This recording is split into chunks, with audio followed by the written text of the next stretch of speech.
Control how others see you. Never let them see you weak. Have you ever wondered why the people who appear unbreakable seem to command the most respect, even when they're not the loudest in the room? Every day, whether we realize it or not, we're playing a high-stakes game of perception.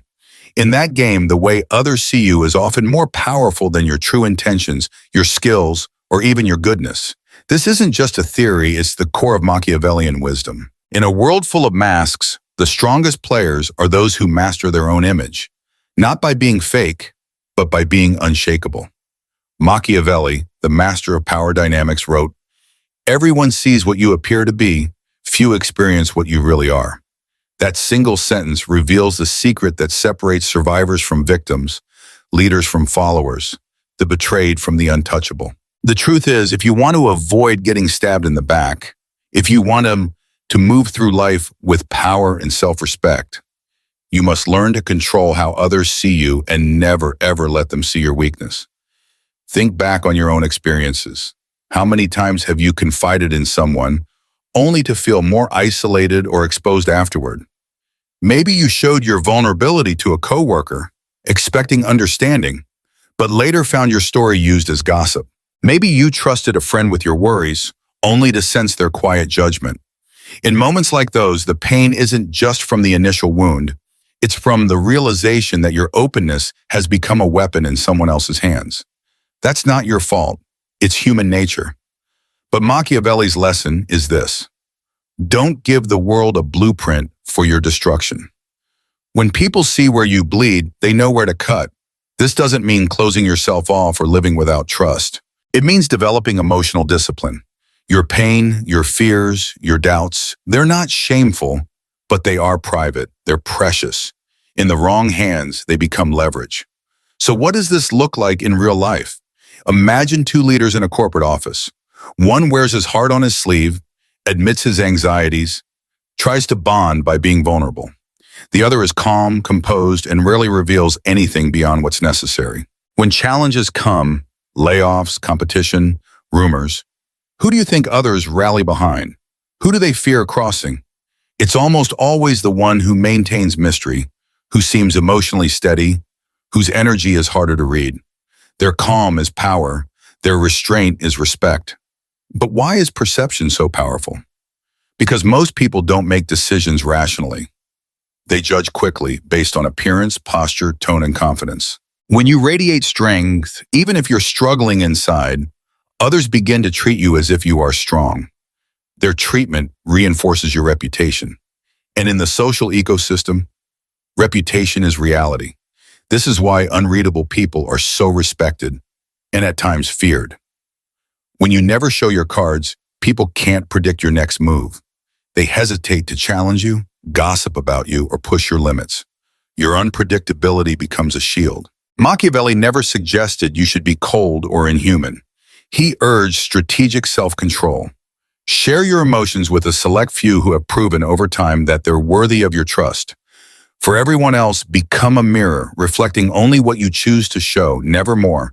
Think of it as a form of emotional self-defense. Just as you wouldn't leave your house unlocked in a dangerous neighborhood, you shouldn't leave your emotions exposed in a world full of opportunists. Not everyone is out to hurt you, but enough people are self-interested that your vulnerability can quickly become someone else's advantage. The most powerful people are often the quietest. They watch, listen, and speak when it matters. They never let their enemies know what truly rattles them. And when setbacks hit, they absorb the shock privately, then re-enter the world without a crack showing. Here's the shift. Instead of reacting, you begin observing. Instead of explaining, you become mysterious. Instead of revealing your wounds, you reveal only your resilience. People come to see you as someone who can't be shaken, a person whose composure is intimidating, whose silence is powerful. You might fear that people will see you as distant or cold. In reality, most will simply respect you more. And those who truly matter, the few worthy of your vulnerability, will earn their place over time. The rest will learn not to underestimate you. So ask yourself, would you rather be temporarily liked for your openness or permanently respected for your strength? Because in a Machiavellian world, respect lasts longer than sympathy. When you control how others see you, you write your own reputation. You protect your energy, your peace, and your future from those who don't deserve access to your inner world. That's not cold, that's wisdom. And it's the first rule for never getting stabbed in the back. Trust little, test often. Everyone is a potential traitor. What if I told you the person who will betray you next already knows how to do it? They're just waiting for the right moment. In the world we live in, betrayal doesn't usually come from enemies. It comes from the people we trusted too soon, too deeply, too easily. The ones we let get close without realizing they were studying us, not out of love, but out of opportunity. That's why Machiavelli warned us. Trust is not a virtue, it's a calculated risk. And if you're not testing the people around you, you're inviting your own downfall. The most painful lessons in life are often tied to misplaced trust. Think about it. How many times have you opened up to someone, believing they were safe, only to later feel the sting of betrayal? Maybe it was a friend who shared your secrets, a partner who used your vulnerability against you, a colleague who smiled to your face and sold you out behind your back. It always feels personal. But from a Machiavellian lens, it's not personal, it's strategic. They saw an opening, and they took it. That's why the second rule for surviving betrayal is this: trust little, test often. Everyone around you is a potential traitor, not because they're evil, but because circumstances change. Jealousy grows, incentives shift, and loyalty, it's often just a reflection of convenience. People are loyal until they're no longer afraid to betray you. Machiavelli didn't teach paranoia. He taught clarity. He knew that power isn't just about strength, it's about awareness. It's about having eyes in the back of your mind, knowing that the smile in front of you might be masking the knife behind their back. So how do you live by this rule? You start by observing, not assuming. When someone says they're on your side, don't believe their words, believe their patterns. What did they say about others behind closed doors? How do they act when you're not useful to them? Do they defend you when you're not in the room, or do they remain silent? These are the quiet tests that reveal the truth. One of the most powerful strategies Machiavelli would advise is the intentional leak. Share a piece of information, something minor, something calculated, something that doesn't hurt you but can be traced. Then watch. If it returns to you in distorted form or gets mentioned in the wrong circle, you've just exposed a snake without ever raising your voice. No confrontation, no drama, just clarity. This is how strategic people move. They don't trust by default. They don't bond out of loneliness. They don't overshare to feel close. They stay calm. They listen. They give others just enough rope to either build a bridge or hang themselves with it. And when betrayal comes, they don't flinch. They don't cry for justice. They don't demand apologies. They simply close the door permanently and move on, quietly, coldly, and with power. Because here's the brutal truth. Most people are not loyal to you. They're loyal to their needs, to their goals, to their image. And when those things change, so does their loyalty. That's why you must be loyal to yourself above all else, to your peace, your intuition, your self-respect. It doesn't mean isolating yourself. It means refining your circle. It means giving people the opportunity to earn your trust, not the assumption they deserve it. It means understanding that every interaction is a test, every relationship a negotiation of boundaries, energy, and access. You don't need to accuse people of betrayal. You just need to be the kind of person who is difficult to betray. Someone who gives access slowly, who observes in silence, who trusts only after patterns have proven loyalty, not once, but repeatedly and under pressure. When you live this way, you become untouchable. Not because no one will ever betray you, but because their betrayal won't destroy you. You'll have seen it coming, you'll have the receipts, and you'll have already made peace with walking away. There's a saying, when people show you who they are, believe them. But Machiavelli would go further. Before they show you who they are, give them a stage to reveal it themselves. That's the power of subtle testing. It's not manipulation, it's intelligence. It's knowing that in a world of masks, the smartest thing you can do is become the mirror. Let others reveal themselves. Let them play their games, let them underestimate you, but you stay composed, quiet, and 5 steps ahead. Because the person who trusts little and tests often is never caught off guard. They're always watching, always learning, always prepared, and that's what makes you dangerous. Maintain a fearsome image. Don't be too kind. Have you ever noticed that the people who are feared just a little are the ones no one dares to cross?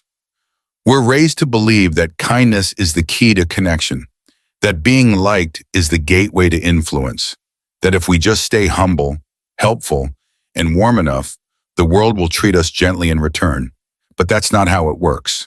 Not in the real world. Not in the world Machiavelli understood. Because in the real world, kindness without boundaries gets mistaken for weakness. And when people think you're weak, they don't show you mercy. They see you as a tool, as someone they can manipulate, pressure, guilt, or take advantage of. That's why one of the most important Machiavellian rules for survival is this: don't be too kind. Be feared just enough. Now let's be clear, this isn't about cruelty. It's not about being cold or heartless. It's about commanding respect before seeking connection. Because the people who try to be loved by everyone, they usually end up disrespected, used, and quietly resented. But the ones who maintain a powerful, almost intimidating image, they may not be loved, but they are rarely disrespected. Think about it. Who do people hesitate to interrupt? Who do they think twice about gossiping about? Who do they tiptoe around before making a bold request? It's not the nicest person in the room. It's the one whose presence is sharp, silent, unreadable. It's the one who never has to raise their voice to be taken seriously. Machiavelli said, "It is much safer to be feared than loved, if one must choose." Why? Because love is conditional. Love fades. Love turns to envy. But fear holds people in place. Fear makes them consider consequences before action. Fear protects your space, your energy, and your image when kindness would let it all be stolen. And what does fear really mean in this context? It means being respected for your standards. It means you don't chase after approval. You don't explain yourself too much. You don't smile when you're uncomfortable. You don't entertain disrespect with fake forgiveness. Too many people weaponize kindness against themselves.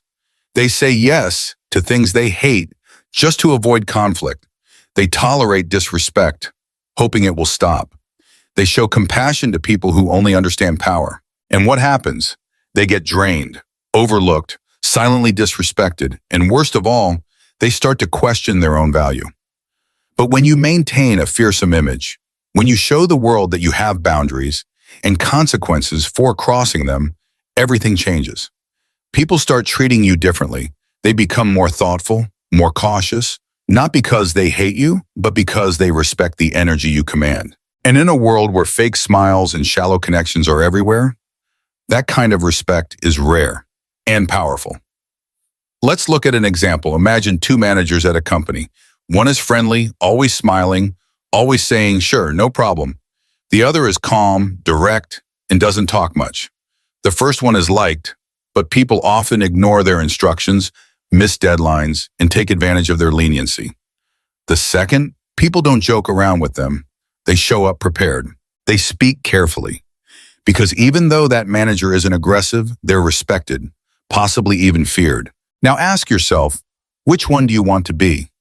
You can still be fair, generous, and warm, but not to everyone, and not all the time. Selective kindness is power. Universal kindness is suicide. When you give access to everyone, when you show softness without balance, you teach people that there's no cost to draining you. That's why the people who get the most respect often reveal the least. They don't share their entire story on the first meeting. They don't respond emotionally to every conflict. They don't offer help before they understand someone's intentions. And if someone crosses a line, they correct it once. If it happens again, they disappear. No argument, no second warning, just consequences. This kind of cold clarity confuses people at first, especially those who are used to manipulating kindness. But over time, it builds a reputation, a powerful one. Your name starts to carry weight. People think twice before lying to you, before asking you for things they haven't earned, before disrespecting you. Not because they're scared of your anger, but because they fear your silence. A fearsome image isn't about being loud. It's about being immovable. It's about standing so firmly in your self-worth that people know, even if they don't understand you, they better not underestimate you, because you won't explain yourself. You won't argue. You'll just walk away and take your value with you. Machiavelli wasn't against being liked, but he knew that the most dangerous position to be in is to be liked but not respected. Because people who like you may still betray you, but people who respect you, they hesitate. So ask yourself, what are you really afraid of? Are you afraid of seeming too cold? Or are you afraid of being walked over for the 100th time by people who never deserved your kindness in the first place? There's nothing wrong with being kind, but in a world full of users, manipulators, and opportunists, kindness without strength is an open invitation to abuse. Be warm when it's earned. Be generous with people who prove their loyalty. Be kind, but don't let anyone confuse that with weakness. Because the truth is, people don't fear anger. They fear control. They fear confidence. They fear the quiet ones. The ones who never raise their voice, but never bow their head either. And when you walk through life like that, controlled, quiet, unreadable, you become someone people don't play with. You become untouchable. Always control the game. Never react, only manipulate. Have you ever left a conversation realizing you gave someone too much power just because you reacted? That moment when your heart beat faster, your voice got shaky, your words came out in defense instead of intention, that's the moment the game slipped out of your hands. You didn't lose because of weakness. You lost because of reactivity. And in a Machiavellian world, reactivity is submission. Machiavelli never saw life as fair. He saw it as a battlefield of minds, power, perception, and strategy. And if you want to survive that battlefield, if you want to win, you must understand this iron rule. Never react. Only manipulate. Most people are trapped in the illusion that reacting shows strength. They think defending themselves, proving their point, raising their voice, or exposing their emotion is powerful. But power doesn't announce itself. Power moves silently. Power listens. Power waits. And when it strikes, it's surgical, not emotional. Let's be real. Emotions are human, but reactions are leverage for your enemies. Every time you flinch, rage, over-explain, or chase validation in a moment of pressure, you give the opponent information.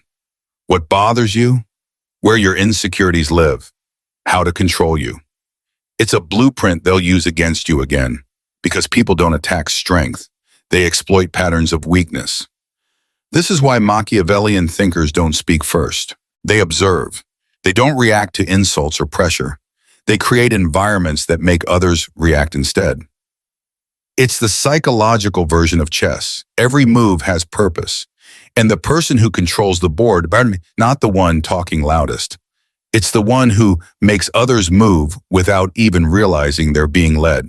So how do you master this? You begin by rewiring the way you see power. You stop thinking power means dominance. You start realizing power is influence without exposure. When someone insults you in front of others, you don't defend yourself immediately. You pause. You lock eyes. You smile slightly. You say nothing. Or better yet, you say something so calm and minimal, it makes the attacker look unhinged. Noted. Interesting. You're entitled to your opinion. Suddenly, the room shifts. You didn't react, so the power dynamics stayed in your control. Everyone saw your composure, not your emotion. Everyone saw their chaos and your calm. This is the art of emotional containment. It's not suppression, it's discipline. It's knowing your reaction is their victory, and your silence is their confusion. Now let's look at relationships, another battlefield of manipulation and power. How often have you been pulled into arguments designed not to resolve anything, but to destabilize you emotionally? How many times have you felt the urge to respond to a text immediately, explain yourself in paragraphs, or defend your actions to someone who isn't even listening? That's not communication. That's control. They want you to react because your reaction affirms their importance. But when you stop reacting, they lose grip. You reclaim your peace. Your silence becomes unsettling. It becomes powerful because in silence, people are forced to confront their own behavior. In manipulation, silence is your most dangerous tool. The less you speak, the more they wonder. The less you reveal, the more they assume. And assumptions are rarely flattering.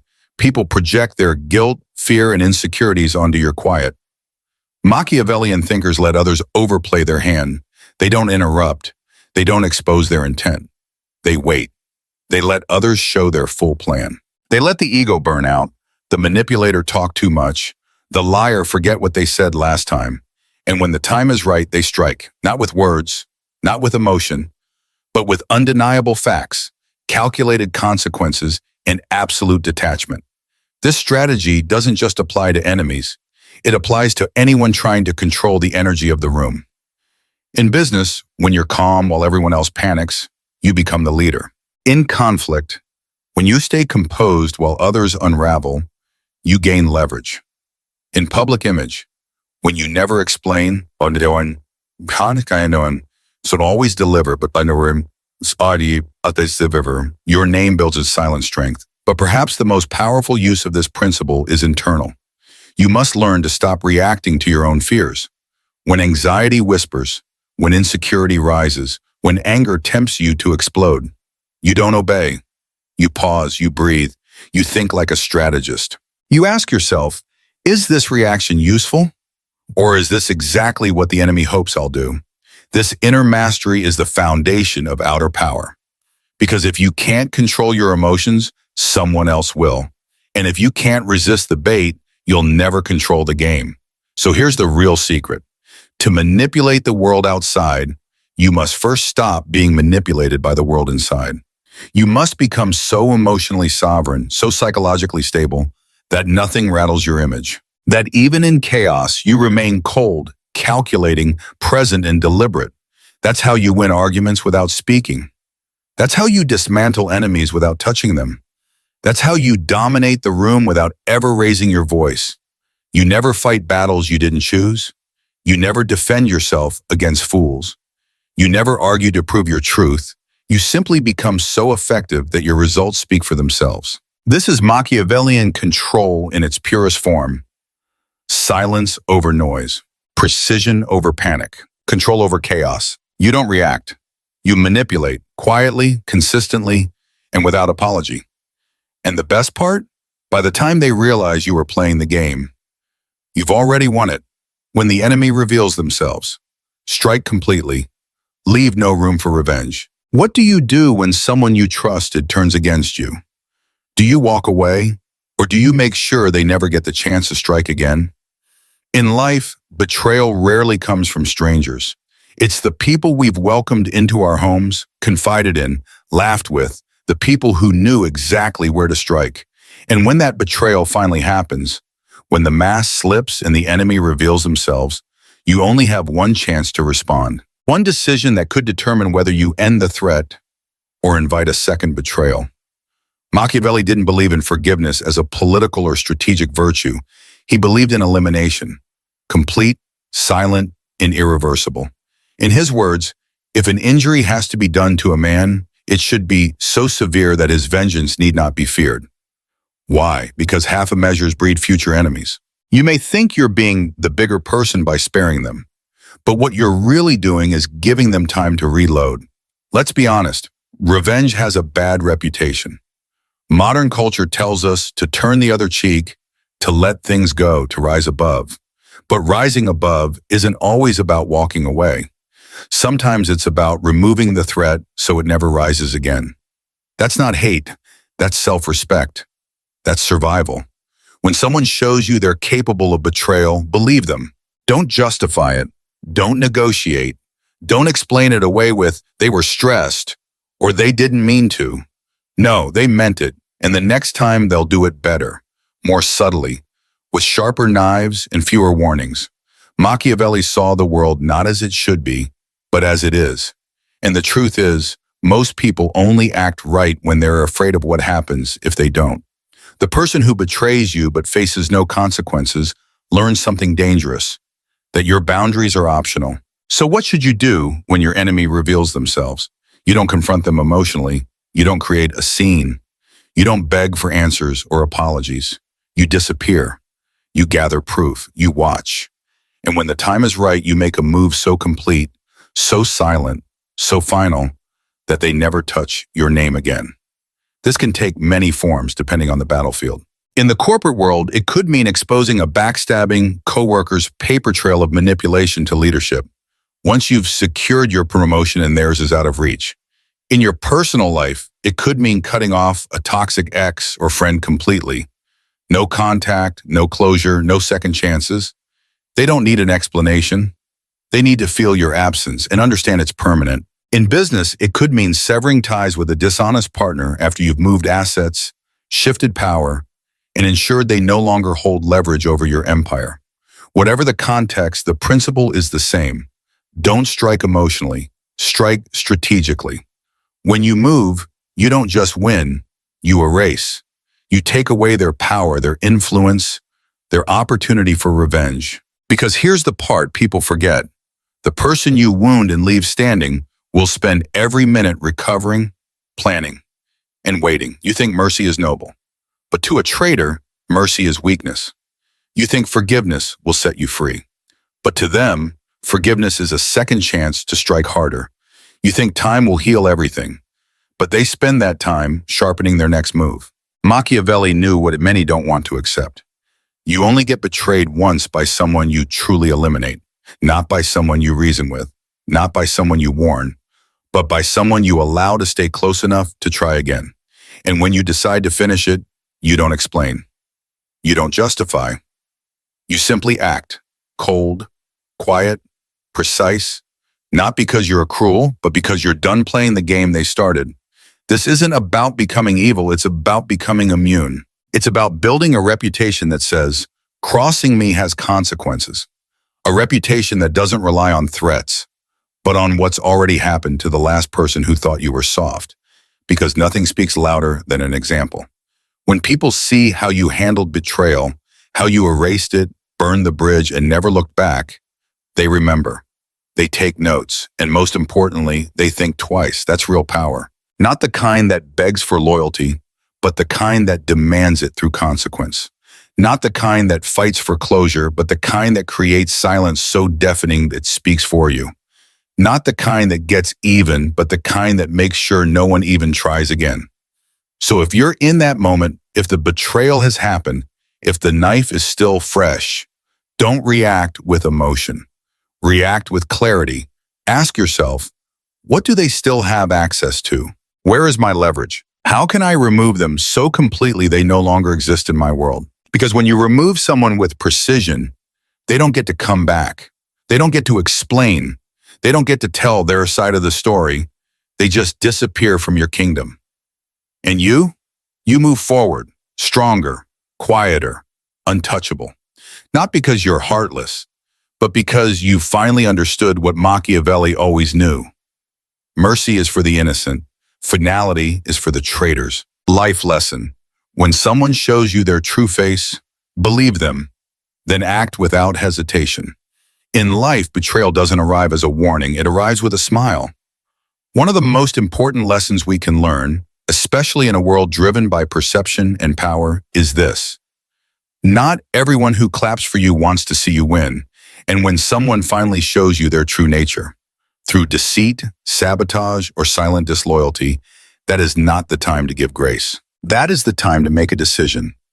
Machiavelli's wisdom teaches us a difficult but essential truth. When a threat reveals itself, your response must be decisive, strategic, and final. Because unfinished confrontation is an invitation to future pain.